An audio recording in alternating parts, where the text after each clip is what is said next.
Let's get it, boy. What's going on, folks? In this video, we're going to go over how to understand and read your Interactive Brokers account statements and reports. I really want to do a little bit of a deep dive here and show you guys how I read and understand some of the information on the statements. That way you can be more aware of what's going on in your trading account. We're also going to talk about a number of things like which base currency you should use for your account and how the tax documents work. So let's go over it right now. Thank you for watching. So I'm in my Interactive Brokers institutional account here, and really it's nothing special, it's just my corporate account, but you could do this in a personal account too. In the individual account, you'll see the menu items here in the middle of the screen, and you just have to click reporting. For me, it's at the top left here. So I go to the top left and then click reporting, but you'll find it somewhere in the middle of the screen near the top. And then in the reporting options, there's a number of them. You can experiment with these, but the main ones we're going to go over here today are statements.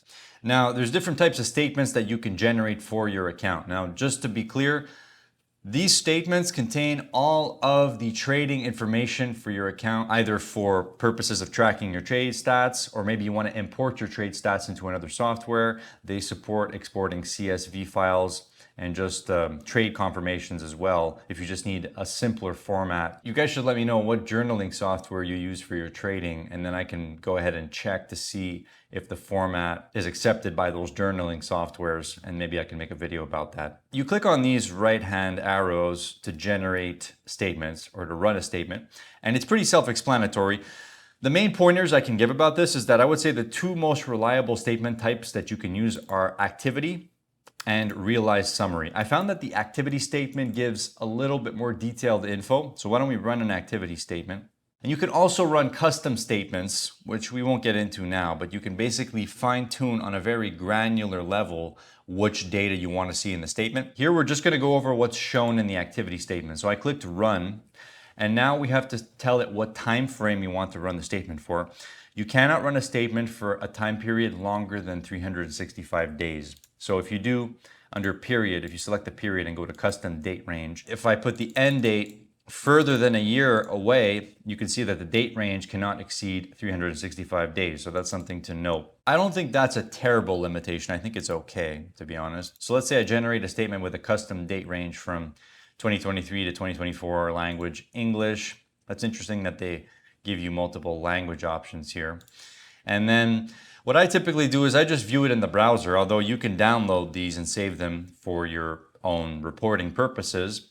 If you have to do custom extraction of the data from the statement, then I recommend CSV.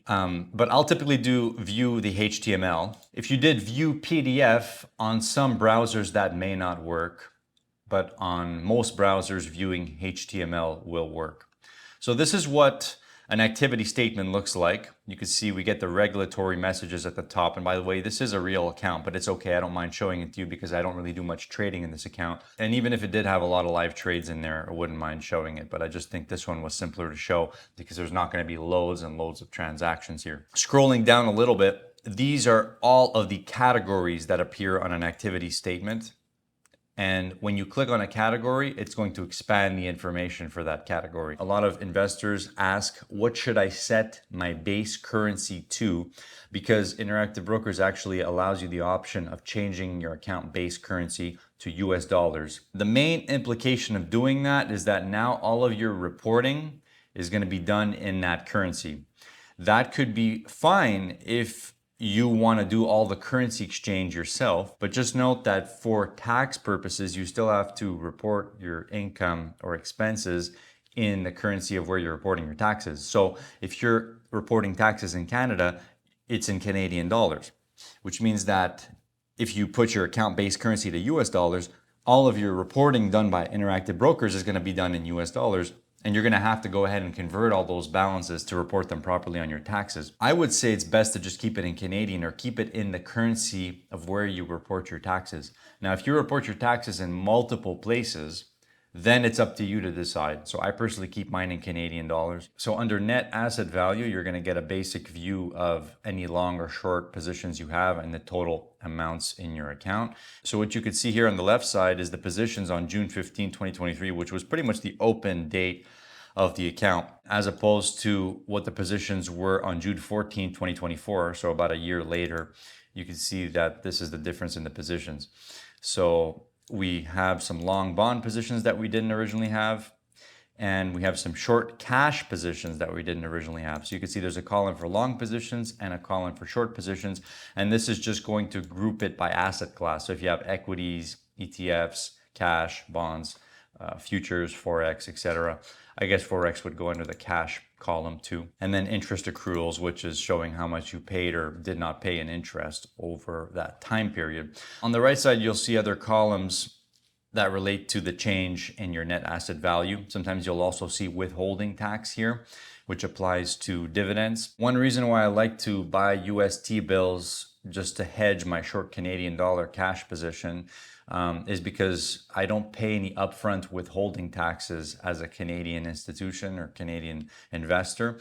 Whereas with US T-bill ETFs, like SGov is one of the symbols, I noticed that they were taking withholding taxes from the dividends that I was being paid there, and I wasn't sure if I was getting them back, to be honest. So let's open some of these other columns here. And again, we're on a regular activity statement on Interactive Brokers, just going through one item at a time. If you guys are enjoying this video so far, I want you guys to absolutely destroy that like button, because I got way more info coming for you guys here in this video. And if you really appreciate the content, check out Interactive Brokers using the link down below. And if you need assistance with using their trading softwares, feel free to contact me at support@VerrilloTrading.com. Before I go through all the other items in the statement, I want to also show you the realized summary. So I went back one page, and now we're going to go to run a realized summary. And the options for the period are very similar, but what I typically do is either year to date or a custom date range. And then I go all the way back to, say, June of 2024, and then I run it until today. And let's do HTML and view it in the browser. Okay, so that's done. Let's say I open some of these other columns like realized and unrealized performance summary. What's interesting here is you see some information about the positions that you had in your account during this time period. You can see the profit and loss that you realized for these. So for example, what it's telling me is that for Forex, I realized a profit of about $1,029, and I have an unrealized profit of about another $1,000 just based on a USD position relative to the base currency of my account. So when you see Forex USD, either you bought or sold the USD, or this USD position is being calculated relative to the base currency of your account, which in my case is Canadian. So because I sold Canadian, this profit loss that I'm seeing here arose from the fact that I was short the Canadian and long the dollar during some time in last year. And you can see here there's a number of US Treasury bill positions, which is the majority of what I do in this account, to be honest.